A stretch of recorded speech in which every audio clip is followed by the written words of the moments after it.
ಗೌತಮ ಬುದ್ಧ ಜ್ಞಾನಕ್ಕೆ ಹೋಗುವ ಮೊದಲು ಕುಡಿದಿದ್ದು ಪಾಯಸ. ಅದನ್ನು ಕೊಟ್ಟಿದ್ದು ಒಬ್ಬ ಹೆಣ್ಣು ಮಗಳು. ಇದರ ವೃತ್ತಾಂತ ಏನೆಂದು ತಿಳಿದುಕೊಳ್ಳೋಣ ಬನ್ನಿ. ಅಷ್ಟಾಂಗ ಮಾರ್ಗದಲ್ಲಿ ಒಂದೊಂದೇ ಮೆಟ್ಟಿಲುಗಳನ್ನು ಏರಿದರೆ ಸಮ್ಯಕ ಜ್ಞಾನ ಸಿಗುತ್ತದೆ.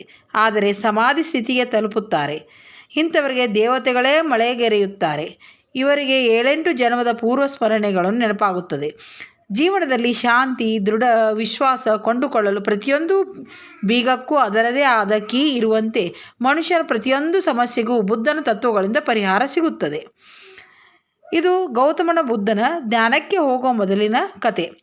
ಜೀವನದ ಸಮಸ್ಯೆಗಳನ್ನು ಶಾಂತಿ ಮತ್ತು ದೃಢವಾದ ಮನಸ್ಸಿನಿಂದ ಇರಲು, ದುಃಖ ನಿರ್ಮೂಲನೆ ಮಾಡುವ ಶುದ್ಧ ಹಾಗೂ ಸದೃಢವಾದ ಮನಸ್ಸನ್ನು ಇಟ್ಟುಕೊಳ್ಳಲು, ಎಲ್ಲಕ್ಕೂ ಕೇಂದ್ರ ಬಿಂದುವಾದ ಮನಸ್ಸೇ ಕಾರಣ. ದೇಹದಿಂದ ಏನೂ ಸಾಧ್ಯವಿಲ್ಲ. ಕಠಿಣ ಪರಿಶ್ರಮ ಮತ್ತು ತಪಸ್ಸಿನ ಸಾಧನೆಯಿಂದ ಜ್ಞಾನವನ್ನು ಪಡೆಯಬೇಕು. ಹೀಗೆ ಯೋಚಿಸಿ ಸ್ನಾನ ಮಾಡಿ ಬಂದು ಒಂದು ಬೋಧಿ ವೃಕ್ಷದ ಕೆಳಗೆ ಕುಳಿತ. ಆ ಕ್ಷಣದಿಂದ ಜ್ಞಾನ ನನಗೆ ಸಿಗುವವರೆಗೂ ಇಲ್ಲಿಂದ ಏಳುವುದಿಲ್ಲ. ನನ್ನ ದೇಹ ಎಲುವಿನ ಗೂಡಾಗಿ ಬಿದ್ದರೂ ಪರವಾಗಿಲ್ಲ ಎಂದು ನಿರ್ಧರಿಸಿಕೊಂಡು ಜ್ಞಾನಕ್ಕೆ ಏನೇನೋ ಕುಳಿತುಕೊಳ್ಳಬೇಕು ಅನ್ನುವಾಗ ಒಬ್ಬ ಹೆಣ್ಣು ಮಗಳು ಅಲ್ಲಿಗೆ ಬಂದಳು. ಅವಳು ಹೆಸರು ಸುಜಾತ. ಆಕೆ ತನ್ನ ಮದುವೆಯಾದರೆ ಬೋಧಿ ವೃಕ್ಷಕ್ಕೆ ಪಾಯಸವನ್ನು ಅರ್ಪಿಸುತ್ತೇನೆ ಎಂದು ಹರಕೆ ಹೊತ್ತಿದ್ದಳು. ಅದರಂತೆ ಅವಳ ಮದುವೆಯಾಯಿತು. ಹರಕೆ ಹೇಳಿಕೊಂಡಂತೆ ಬೋಧಿ ವೃಕ್ಷಕ್ಕೆ ಅರ್ಪಿಸಲು ದೊಡ್ಡ ಬಟ್ಟಲಿನಲ್ಲಿ ಪಾಯಸ ತಂದಿದ್ದಳು. ಆಕೆ ಬಂದಾಗ ಬುದ್ಧನು ಜ್ಞಾನಕ್ಕೆ ಕೂರಲು ತಯಾರಾಗಿದ್ದ. ಅವನ ಮುಖ ಪ್ರಕಾಶಮಾನವಾಗಿ ಸೂರ್ಯನಂತೆ ಬೆಳಗುತ್ತಿತ್ತು.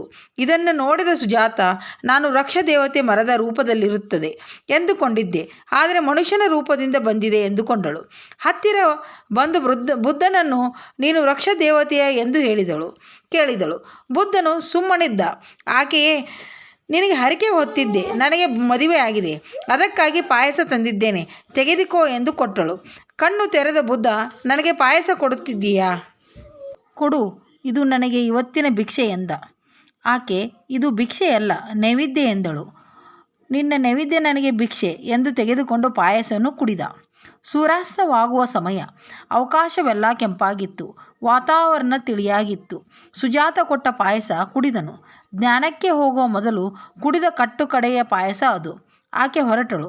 ಬುದ್ಧನು ಧ್ಯಾನಕ್ಕೆ ಕುಳಿತು ಅವನು ಮನಸ್ಸಲ್ಲಿರುವ ಎಲ್ಲವನ್ನು ಖಾಲಿ ಮಾಡಿ ಜ್ಞಾನದ ಕಡೆಗೆ ಮಾತ್ರ ಮನಸ್ಸನ್ನು ಕೇಂದ್ರೀಕರಿಸಿಕೊಂಡು ಜ್ಞಾನದಲ್ಲಿ ತಲ್ಲೀನನಾಗಿದ್ದ ಆಳಕ್ಕೆ ಹೋದ. ಅದೆಷ್ಟೋ ಎಂದರೆ ಹಿಂತಿರುಗಿ ಬರಲಾರದಷ್ಟು ಆಳಕ್ಕೆ ಇಳಿದ. ಬುದ್ಧನಿಗೆ ಜ್ಞಾನದ ವಿಚಾರ ತಿಳಿಯುತ್ತಿತ್ತು. ದುಃಖಕ್ಕೆ ಕಾರಣ ಹುಡುಕುತ್ತಿದ್ದ ಯಾವುದೋ ಒಂದು ಕ್ಷಣ ಅವನಿಗೆ ಎಲ್ಲವೂ ಸಿಕ್ಕಿತು. ಅವನ ಮನಸ್ಸು ನಿರಾಳವಾಯಿತು. ಅವನು ಪೂರ್ತಿ ಖಾಲಿಯಾದ. ಅವನು ತಾನು ಒಬ್ಬ ಮನುಷ್ಯ ಎಂಬುದು ಮಾತ್ರ ಅವನಲ್ಲಿ ಉಳಿಯಿತು.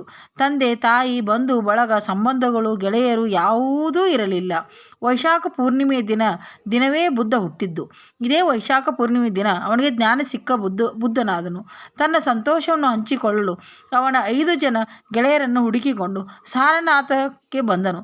ದೂರದಿಂದಲೇ ನೋಡಿದ ಒಬ್ಬ ಗೆಳೆಯ, ಇವನೆಂಥ ಸನ್ಯಾಸಿ, ನಾವು ಇನ್ನೂ ಮುಂದೆ ಇವನ ಜೊತೆ ಇದ್ದು ಸೇವೆ ಮಾಡುವುದು ಬೇಡ ಎಂದ.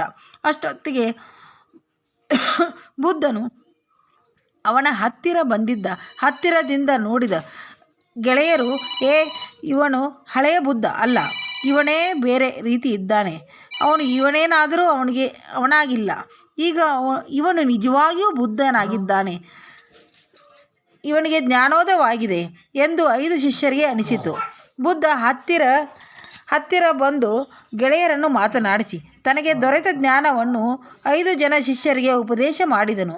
ಇದನ್ನು 5 ಜನ ಶಿಷ್ಯರು ಎಷ್ಟು ಏಕಾಗ್ರತೆಯಿಂದ ಕುಳಿತು ಕೇಳಿದರೆಂದರೆ ಅವರನ್ನೇ ಅವರು ಮರೆತು ಹೋಗಿದ್ದರು.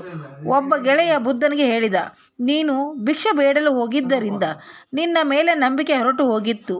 ಆದ್ದರಿಂದ ನಿನ್ನನ್ನು ಬಿಟ್ಟು ಬಂದಿದ್ದೆವು.